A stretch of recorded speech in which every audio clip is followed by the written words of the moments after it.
Hello and welcome to the Mindset Mentor. I'm Tania Kolar, helping you cultivate a life you love. As you know, I always talk about how your mindset is like a muscle that needs to be strengthened and conditioned. So this is your mindset workout. And today I thought it would be a really great idea to talk about home buying. There's so many questions out there. The market's been a little bit crazy. Well, and the questions that consumers have are, should I buy or should I wait? What's going on with the interest rate? And can I afford it? So I brought my good friend on today who is an expert and he's going to answer your questions.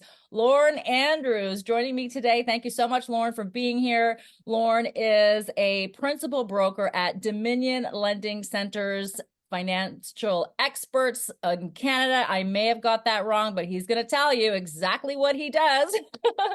And also award winning. So 8-time award winner of Canada Mortgages, which is pretty darn fantastic. He's got all the answers that you're looking for. Lorne, it's so great to have you here on the Mindset Mentor to help solve the problems that people have right now in this crazy market. There's a lot of fear about, should I buy? Should I wait? What do I do? What's happening with the interest rates? And can we afford it? What are your thoughts on that? Well, thank you, Tanya. Thank you so much for having me on. I'm excited, always excited to spend some time with you. And this is obviously something that's close and dear to my heart.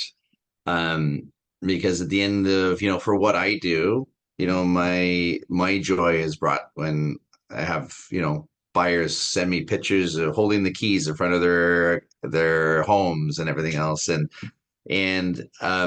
you just said it exactly. We talked about mindset, and home ownership is something that everybody aspires to, right? And to own the home, and especially to buy your first home is such a huge step where you're going to create all your memories, and your families are going to be raised, and it might not be just that first home, might be a stepping stone to get to the next home, and then if you find 10 years down the road, you're buying your first investment property and you're using real estate to build wealth and eventual, financial freedom. And it's one of those, it's a dream, right? It's our dream. Home ownership's a dream.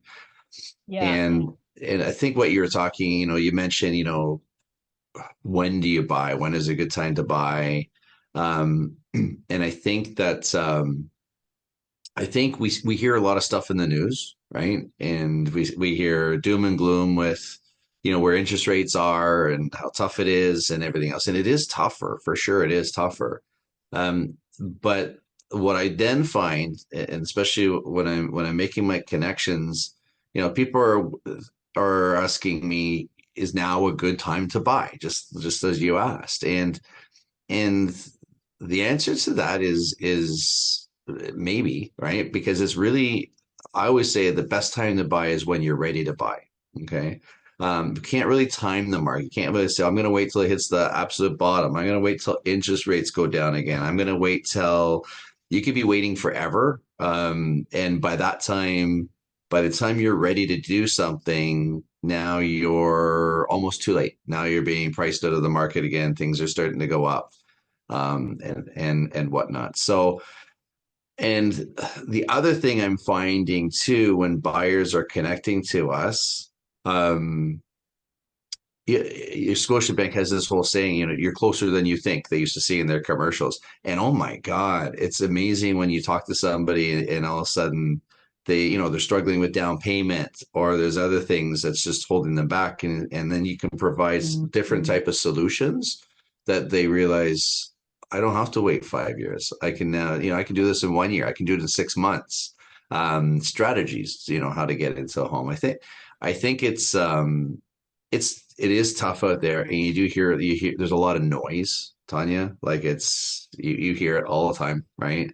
And I was at a conference with there's a bunch of realtors, and it was not so long ago where they're asking about interest rates, and they said, that they're just not coming down, right? And everybody's still waiting for them to come down because that's what you hear in the news. But no, rates have come down almost a full percent over the last, 2 months. all the fixed rates have been coming down, right? So, Thank goodness. um, Yeah, yeah. it's a scary thought when the interest rates keep rising because when you're in that sort of a fluctuating market, you wonder if there is a cap to that. So to start to see the rates come down is a sigh of relief for so many people. I know a lot of people who have suffered greatly financially because of those interest rates. Their mortgages were tripling at some point, and a lot of people, let's face it, live paycheck to paycheck. So it's hard to find yourself in that situation and to be able to sustain that, certainly for a long period of time, right, can be a problem. And so I think these conversations are so valuable, Lorne, where you're the expert and can provide the guidance that people need depending on their financial situation, because everybody is different, right? And has different goals, aspirations, and financial abilities. So it's really good to know where we are and where we want to be and how to bridge that gap to get there. That is the biggest fear for a lot of people when it comes to home ownership, is that, or even investment, right? Is can I afford it? And most people have no idea, if it's a first time home buyer, of what the process is and what it takes. And I was one of those people years ago when I purchased my first home. I had no idea what it took, and I thought it was impossible. But I can tell you that feeling of possibility is outstanding, and it was such a joy for me to purchase my first home because my parents didn't own anything, right? Ooh. They rented forever. So for me, it was like, wow, I'm like, this is a dream for my family. Right. So, and I'm with you on that, where there is nothing like that feeling of being able to help somebody else get into their first home, and they have the keys in their hands and they are, experiencing that proud moment. That is a legacy. And that is, that financial freedom, I think, that everybody, strives to have. But again, most people feel it's impossible. So I'd love to start with a first time home buyer, Lorne, and to help them kind of understand, like, what are the costs involved? What do they need? How much money do they actually need for a down payment? Because, it can be really tricky to navigate that, obviously, by yourself when you don't have all the answers from an expert. Yeah, 100%. Um, and yeah, everything when you're telling me your experience and your story about, always being the first person in your generation to own a home, like that's spectacular. Like that type of thing. When I hear that, when somebody says, I'll be the first person in my family to ever own a home, I was like, oh Mhm. my God, we're gonna make this happen, Yeah. right? Yeah. And we Just to have to. clarify, my sister did buy a home before I did. So Okay, okay, all right. All right. So those situations they're very special, right? So as a first time home buyer, some people they it's there is a lot of information out there, and sometimes you just really need to, go to the right sources and make sure that you kind of it's about navigating, right? It's about, how to get there. And especially when you deal with a mortgage broker, for example, because a lot of people, they think they just have to go into a bank and they, meet the teller. The teller sends them to somebody on the side and they say, okay, this is what you're pre-approved for. And they don't understand what that is. They don't understand what a pre-approval is. They don't understand exactly the down payment. They don't understand. There's just too many elements. So I think it's, in the very first, when you talk about the first steps of, figuring out is to connect with a mortgage agent, mortgage broker that you trust, right? And that can that's there for for a lifetime with you, right? Because at the end of the day, when you actually get that mortgage, it's going to be the biggest debt you ever had in your life, right? So, as a mortgage broker, it's my responsibility to help you manage that debt, and hopefully not through your life, hopefully to pay it off sooner, right? And take you there. So if we go back to a first time home buyer, part of it is, you have to say is down payment, okay, is one element that we look at. Your credit is another element that we look at, and then obviously income, right? So we pull those, three elements together, and that will kind of paint a picture in terms of how much a home buyer would qualify for, right? Now, as a down payment in principle, our target is to have at least 5%. Okay, so we need to account we have 5%, but there's also going to be closing costs above and beyond your down payment. So we'll just separate that for a second. Um, but anybody can buy with 5% down up to a price point of 500,000. Okay. And then once it goes over 500,000 for that portion up to 1 million, you need 10% of that portion, right? So if I'm buying a $600,000 home, my minimum down payment would be 35,000, right? And, and those mortgages are insured. There's basically the rule in Canada is any mortgages that any homes you're purchasing with less than a 20% down payment, they have to be insured by CMHC or Sagan. And what is this insurance? And as a home buyer, like I don't get it. What insurance what do I have to pay for this insurance? No. This insurance is really for the benefit of the banks. So what they do is they give you an even more discounted interest rate. They do charge, there's an insurance premium the banks get charged, they pay it on your behalf, but they just add it into your mortgage. And so you're not out of pocket that amount. It just might be an extra $20, $30 per month payment, that sort of thing. But it allows home buyers to buy homes with less than 20% down. Okay, so that's the one, part of that. Now, where interest rates are right now, whatever the interest rate that you're getting, every term has a different rate connected to it. And whatever the rate that is, there's also a rule in Canada that when you qualify for a mortgage, you're not qualifying at that rate, you're qualifying on that rate plus 2%, which is called the stress test. Okay. And the idea is when they implemented the stress test, they were thinking, well, what if rates change? Are borrowers still going to be able to afford that mortgage? Okay, so what happens when rates are going up or rates are higher? We have to use a higher stress test, which is lowering what people are qualifying for, right? So that's definitely playing a factor. Back when rates were super, super low, usually if we didn't have any other debt, usually we would qualify for about 5 times of our income for a mortgage, right? So if you had a combined income of, 100,000, you would qualify for a $500,000 mortgage. Okay, so down payment on top of that would equal a purchase price. Now, where interest rates are is probably closer to 4 times your income. Okay, so it's definitely decreased. Oh, Okay. okay. Um, so part of the challenge that I'm seeing where a lot of people that do have the 5% or maybe even 10% is, well, Tanya, how are prices in the GTA in the Toronto market?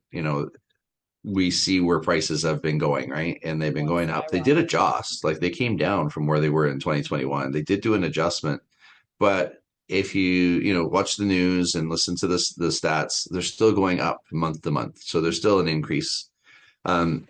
So what I do find is that there's some people that are, might qualify for a mortgage of a certain amount, but it's just not getting them into the type of home that they would need for their family, unless they moved much farther away from the city or on the outskirts and whatnot, which now you have the cost of commuting to work and everything else to factor in. So they're still now they're renting still, right? So that they're still forced to rent and pay rent and try and save a down payment on top of that. Yeah, and oftentimes, we can look at what the cost of renting is, and it's not that far off of what you could be paying for a mortgage and actually owning your place. Obviously, you need to have that down payment, but it does become more attainable when you start to look at those numbers in that perspective. And on that note, we're going to continue the conversation with my expert today, joining me, Lorne Andrews. We are helping you understand the financial market today because it can be a little bit scary. Things change on a constant in life, and so do the mortgage rates. We've seen them skyrocket and they're starting to come down. But what does that mean for home ownership and for your financial goals? Well, we'll continue that after this break here on Sauga 960. Welcome back to the Mindset Mentor here on Sauga 960. Have you dreamed of owning your first home, or have you dreamed of being an investor, having properties to have the financial freedom that you want? Would you love to have the financial freedom to take care of your family and your family's needs and just to have that security of owning a home? There's a lot of questions that consumers have regarding, can I afford it or how to do it, how to achieve those goals? Well, I brought my good friend and expert today, Lorne Andrews. He is an expert in the financial world. He's a principal broker at, let me see if I can get this right, Dominion Lending Centers Expert Financial. That's All it. right, I got it. It's great to have you here, Lauren. And there's a lot of uncertainty when it comes to the market. And of course, we were talking earlier about, mortgages and sort of how we can attain home ownership and what's involved. So let's talk a little bit about the solutions and, what those down payments look like to help people get into homes, or even to be able to sustain their home, because the prices got a little bit, crazy there for a while, and there was a lot of fear and stress in the market and our Mhm. financial security.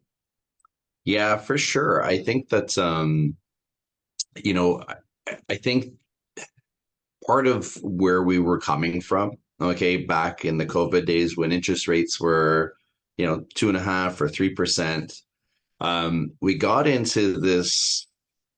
We were exposed to that type of environment for a prolonged period of time. So I think what ended up happening, people were thinking this is like the new normal, right? And the problem with that, when we were down at about 3% and or whatnot, I remember going down to a conference in the U.S. and I said, what are your interest rates, right? And they said, oh my God, this is crazy. They're all time low, and they're talking about 5.5%, right? And that was unbelievable. That's why they were so busy, right? Mhm. Because they were used to 6.5 or 7%, so they came down to 5%. And now, when we went up to 5%, everybody's going, "Oh my God, this is, the world's coming to an end." But we actually started getting back to normal. Mhm. And I think at the end of the day, we have to understand the government has recognized their mistake, which they don't do that often, uh, if ever. But Yeah. they realized that they did put interest rates down too low and they kept them down too long.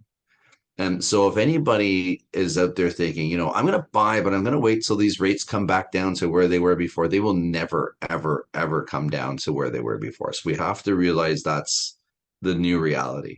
Now, I would expect they're going to start coming down, but I would say the new norm is probably going to be between, for a 5-year rate, maybe between 4.5%, as a norm, but probably not likely down to the 3% or 2.99 or whatever, Mhm. the rates that they were before, during the COVID times, right? So, Yeah, because so there's an that we have, economic yeah, impact, right, when those rates are that low as well. So people don't understand sort of the correlation there. yeah, absolutely. Then the government said, okay, we have to, obviously then there's inflationary issues, right? So we all hear about inflation and Um, then the issue is now, okay, how do you control inflation? So they start, throwing the overnight rate up, and then, all your variable rates are affected because it's connected to prime.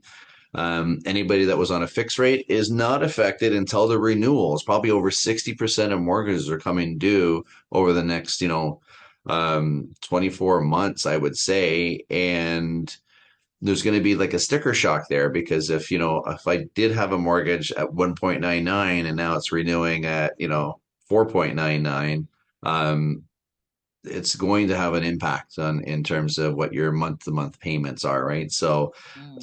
so we have to, and that's why, like right now I'm doing meetings and meetings. I'm planning if people are 6 months out or even up to a year out, we're talking today about what's that going to look like for them and how to manage that, right? And if it's an issue in terms of um, managing payments, then we can restructure mortgages, we can re-amortize. There's other things that we can do that can help buffer, the effect of where those interest rates are. So that said, is what happened now is interest rates start to go up. Okay, it slowed down the market. Okay, there still wasn't a huge amount of inventory going into the market, relative to what's out there. But the buyers slowed. The buyers like started to say, okay, maybe I'm going to wait. Maybe I'm going to wait. So prices started to come down, right? So that was the other thing. Like it's all supply and demand. If people aren't buying, those prices are going to come down. So when we started to look at higher interest rate, lower prices, we're versus back when it was lower interest rates and the prices were like 20% higher. You know what? The monthly payments on those mortgages weren't that much difference because I was paying 20% more for that home and I had to increase my borrowing level, and it definitely increased my what my monthly payments were. So when you talk about mindset, it's about if you're just focusing on the interest rate, but you also have to focus on, where your pricing is, because at the end of the day, you're only going to date the rate, but you're going to marry the property, right? Yeah, that's a good one. And I think that really kind of, hits home for a lot of people because they don't understand that they get fixed, like a fixed mindset, locked into one belief system, like it just has to be this way. But you really do have to look at the bigger picture, right? It's like goal setting. You have to have your immediate goals, long-term goals, and then really see what's going to work and how to get there. So I think that's a really important factor. Yeah, I think so. And when, I've seen people regretful because they didn't get they were making maybe it was the home that they wanted, and maybe they lost out, in an offer by say $2,000 because they said, I just don't want to pay that much. But that was, $5 more biweekly payment, right? And for $5, you could have got that home. Like that would have been the one home. And you got to you got to be happy with like your decisions. We can't go back and change our decisions, right? So, which is fine, but we can learn as we go through it because we live in the payment, not in the price. Mhm. And it's about how do I manage within my budget and within the payment. And that's what we really need to focus on, right? Because if I can buy a home with the market, has come down, I can buy it today. Okay. With the market maybe starting to come up again right now, I'd rather buy it when that's low. So let's figure out a way we can do it now because I'm going to now, gain wealth through the increased value of that particular home and by getting in today, as opposed to, if I'm going to buy $1 million home today and I wait 5 years to save and the market increases 7% per year and okay, I finally got my money to save, that $1 million home is now 1.4 million 5 years from now. I've just lost $400,000 of potential equity I could have gained if there was a way I could get into that home today. Well, let's talk about then some of the ways that someone can get into that home today, some, assistance, because, that's the biggest deterrent, right, for somebody purchasing a home is coming up with the down payment. So first, maybe, do you have any advice on, how to save to get, to that point, but also what kind of assistance is available for somebody who would like to sort of augment their down payment? Yeah, for sure. So, I mean, there's a lot of different strategies when you come to, okay, my goal is to buy a home. Okay. So are you contributing to especially for first time home buyer, are you contributing to an RSP or a home buyer's savings plan, right? So with the RSP, basically I can contribute to an RSP. I get hopefully I get a refund back because now I've contributed money and then I get, I've sort of overpaid my tax. So I can actually use that to help accumulate towards a down payment, but I can take up to 35,000 of my RSP as a home buyer's withdrawal, okay, and use it towards my down payment, and I can pay that back over 15 years, okay.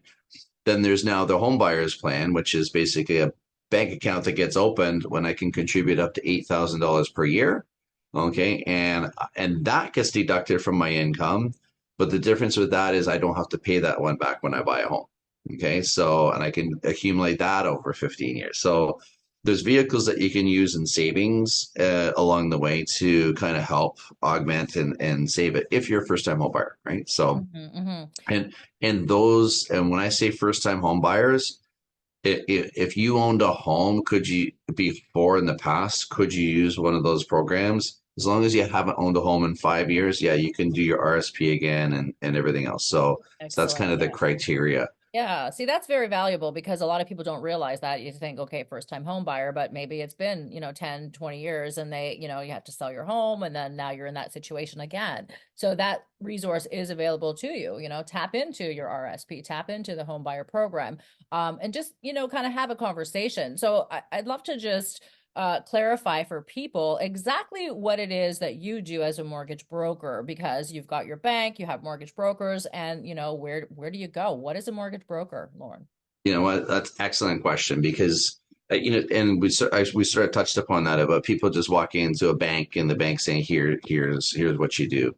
So understand mortgage brokers.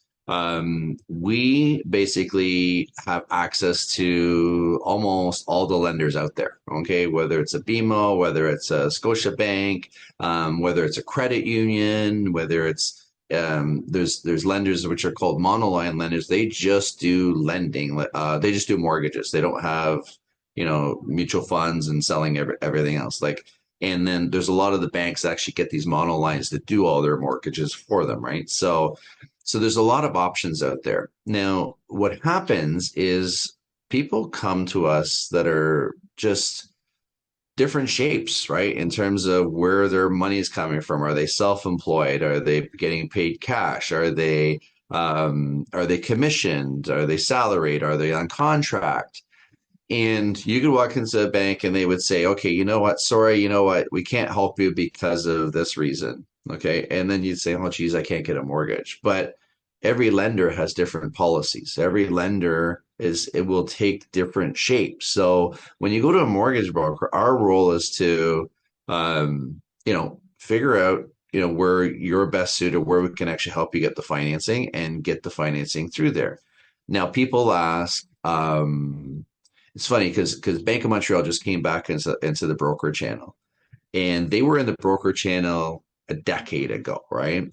And I said, you left the broker channel. So, and when I say the broker channel, it means now they've opened it so brokers can use Bank of Montreal to submit their deals to, Mhm. and but before they were just doing it internally, right? So that's what I mean by opening it to the broker channel.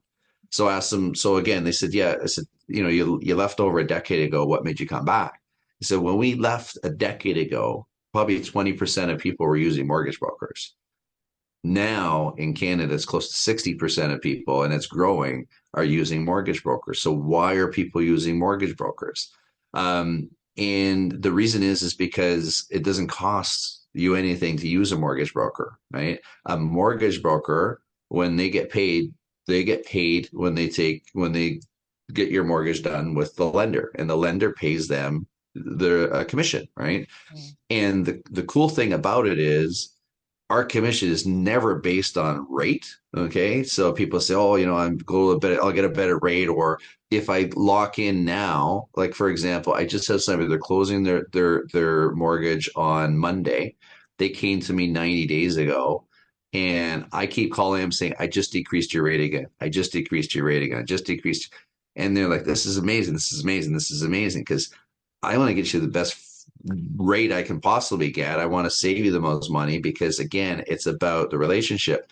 Last year, I had probably maybe over the last 16 months, I had over a dozen Scotiabank employees come to me to get their Scotiabank mortgages because I'll get better rates and terms than they do as employees of Scotiabank, Wow. right? Yeah. TD the same thing, but if TD employees do it, it's a taxable benefit if they go, so they'll come to us, right? So you got to use a mortgage broker because you have everything to gain. They're representing you, and again, it's if you don't fit somewhere, they know where to fit you, and they know how to qualify you. If Yeah. I'm self-employed, whatever. There's so many different things that there's reasons why you would use a mortgage broker. Well, I love that. I think that's really important. I remember, when I look back at, when I purchased my place, that I was given a rate, which was it was okay. And then I checked around and then I got a fantastic rate. And I thought, wow, in fact, when I went back to the first person, they were like, how did you get this rate? And they were a little bit annoyed, right? Because they couldn't give me that rate. And then I didn't go with them. So, I think that's interesting though. And I think it's really important though to make sure that you understand the market, have conversations. Mortgage brokers can give you access to the options that are available. It's not just one company, one rate, right? You have access to a wider pool. It's an umbrella, where you now have some options. And to that point, it's always important to have a good relationship with your mortgage broker. You have to gel, you have to connect because they are there for you, right? I know that that's a relationship in your business, Lorne, that you love to covet over a lifetime. And I think you have to look at it that way when you're building a relationship with a mortgage broker who's going to help you with the biggest financial decisions, certainly one of them that you're going to make in your lifetime. It's so important to have that confidence and trust in someone. It's like any relationship, right? When you're looking for, a partner, you have to have trust. You have to have that commitment and trust to each other. And that is a fundamental core truth. So it's important to know that and to have conversations. So I think these conversations are beyond valuable to look at long-term goals. Where do you want to be in your financial life? What is it going to take to get there? And oftentimes people leave that question unanswered and they feel like it's unobtainable. And that creates that sort of hopelessness that people feel, which is one of the worst feelings ever, when you feel hopeless, because there is always potential and possibility in every moment. And so I want to encourage everybody listening, never give up on your dreams and your aspirations. And it might feel a little bit overwhelming and daunting. And certainly given the climate that, we've all gone through globally, through a pandemic and the financial and economic repercussions from that. But there's always ways to move forward. So you never give up hope, right? It's so important to have that malleable mindset, right? We can get locked and fixed into a mindset that keeps us thinking that we can never achieve our dreams, our hopes, and our possibilities or our financial future, but you absolutely can, right? It's a mindset, a visualization and affirmations are key. And remember that your mind is it's like plastic, right? It's like neuroplasticity. Our mind can be malleable and change. It grows. We can create those new neural networks, those new neural pathways to learn new things, to attain new things. So always know that the hope is there. Life is about limitless potential and possibilities. And we're going to talk more about those when we come back here after this short break. Stay with us for more ways to know that you can attain your dreams and financial freedom. Maybe it's owning your first home or becoming an investor. I certainly aspire to being, an investor. So let's talk about that after this break. Stay tuned. Well, hello and welcome back to the Mindset Mentor. I'm Tania Kolar, helping you live your best life. And I hope that you woke up today feeling absolutely extraordinary. And, if you kind of were not feeling so fantastic, well, let's pay attention, stay tuned. Conversations like this are here to inspire you to live your best life. We've all had those days where things just don't seem to be going, the way that we intend, but we can always get through those tough times. Remember that life is a cycle, right? There's the ups and the downs. And when you're experiencing those low points in life, I promise you, you will come right back up to those highs. Okay. So never give up. No, and do know that you are not alone when you're experiencing challenges. There's 8 billion people on the planet, and, we all have a range of human emotions. So we're going to experience those levels. So again, just know that, you will get through those tough times no matter what you are going through. So today we're going to continue the conversation with my guest expert mortgage, let's say lender, principal broker, actually, which is amazing. 8-time award winner. Lord Andrews. It's such a pleasure to have you here. Thank you for joining us to help educate us on the market, how to get into home buying, how to invest, and how to just have that financial security and freedom that, we all, I think, strive to, because financial stress is, one of the toughest challenges that, people experience in life. And certainly couples, that's one of the biggest reasons that couples fight or relationships break up, is through the pressures. And, it's hard to understand sometimes, what you can afford if you haven't been able to afford something, or how to maintain your payments and the goals that you have. So, again, I want to thank you and acknowledge you for being here today and helping us to kind of navigate these interesting times in the financial world. Thank you, Tanya. I'm so glad to be here. And I know you said 8-time award winner. I was nominated 8 times. I didn't win every year, but I was Okay. nominated. So I just don't want anybody calling me on this. I don't see all these awards. So Oh, so funny. Well, it's okay. I'm going to nominate you again for another one. I don't know who nominates you, but I'm all for it, because I love your attention to detail and the care, the level of commitment that you have in serving your clients. And one of your taglines, which I just love, is I appreciate you. And it's like, oh my gosh, doesn't everybody want to be appreciated? I mean, that's so big. And when it comes to the world of service, sometimes it's completely forgotten. So when we can come back to those core basics and feel connected and valued and significant and appreciated, I mean, these are fundamentals in what we need, in life. So I think that's like, invaluable. yeah, it's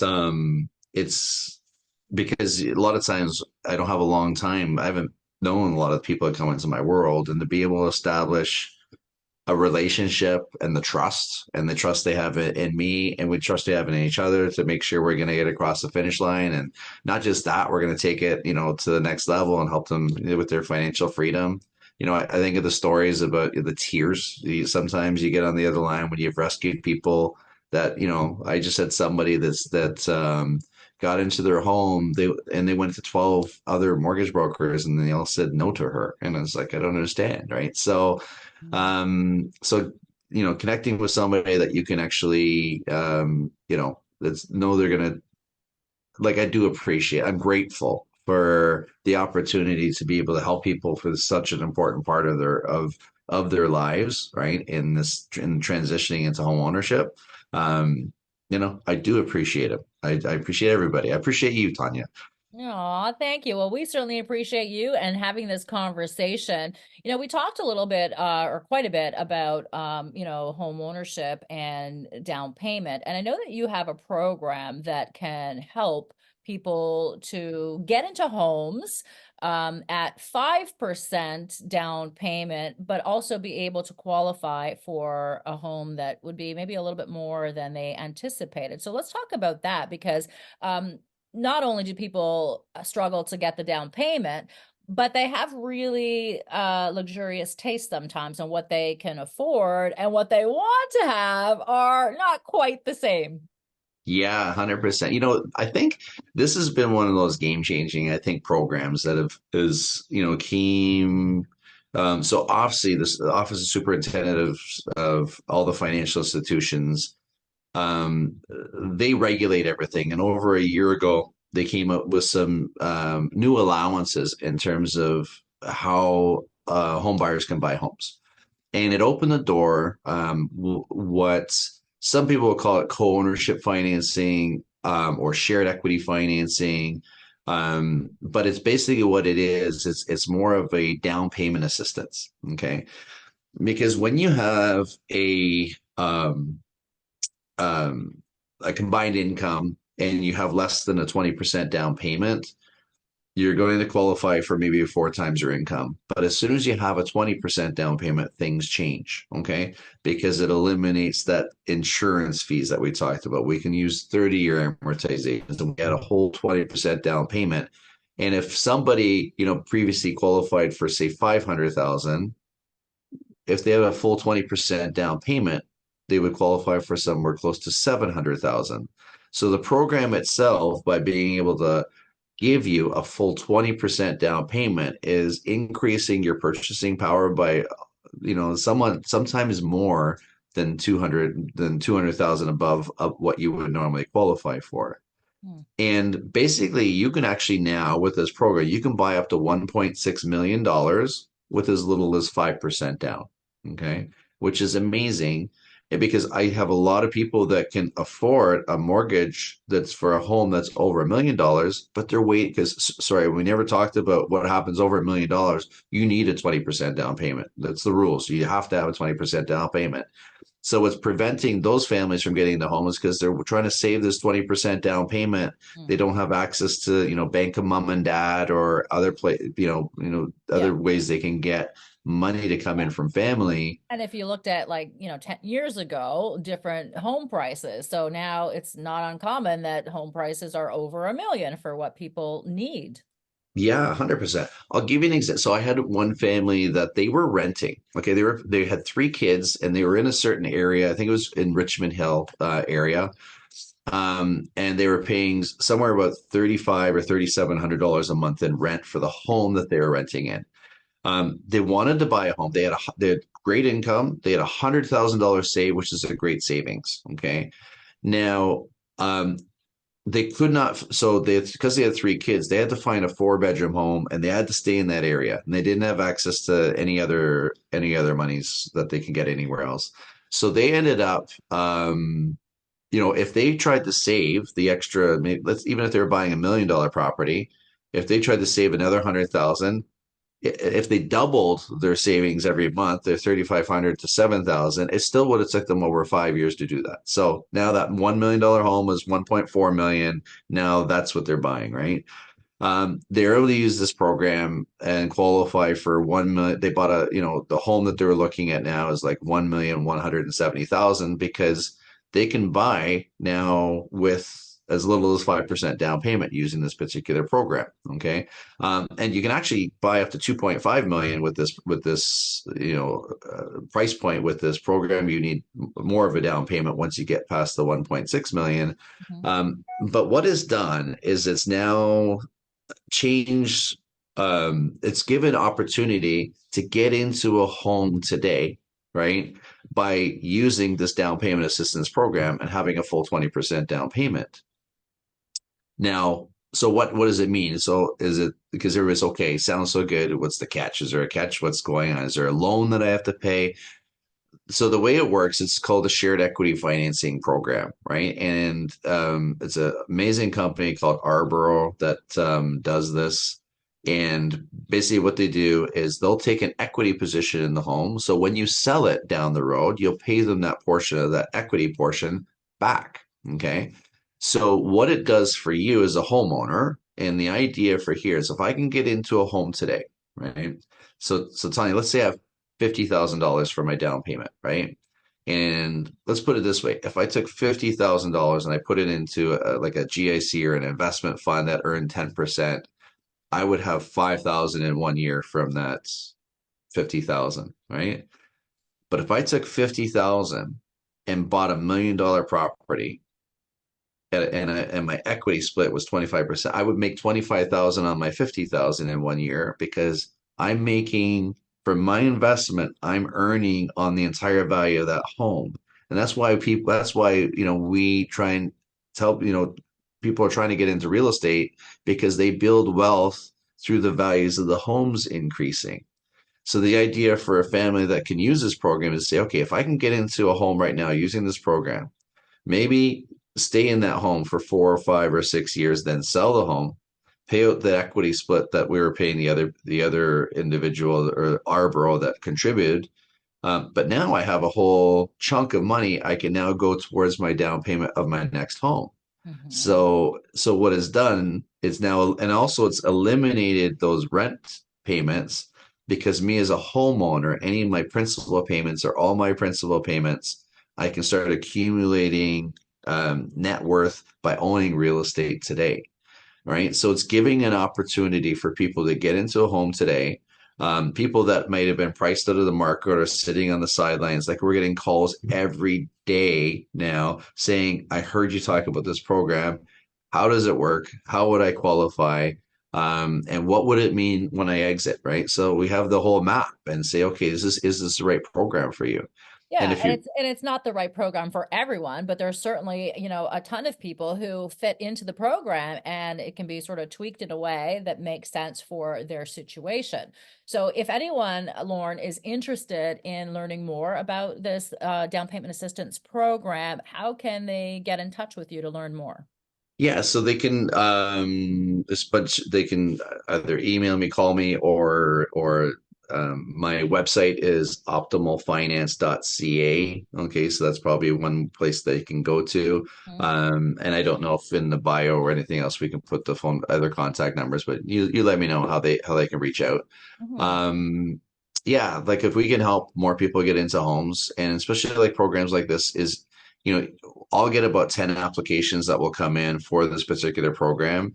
And we might find four different solutions that, and then we'll use three with this particular program. So that's again why you go to a mortgage broker, because they can get you the best solution, right, Yeah. for And what your needs are. Yeah, exactly. Because it's not just as simple as, okay, like, here's a rate or here's the down payment amount. I mean, there's a lot of variables, right? So it's really important to have, a good look at, the whole scope of someone's situation.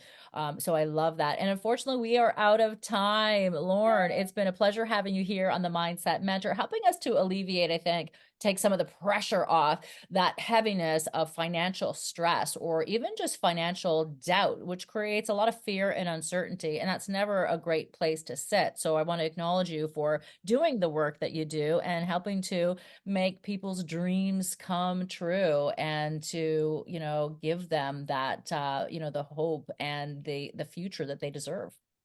Thank you, Tanya. I appreciate you. It's really nice to spend this time with you, and sharing these stories. It's something that's special that we can do, and it's a blessing. It really is.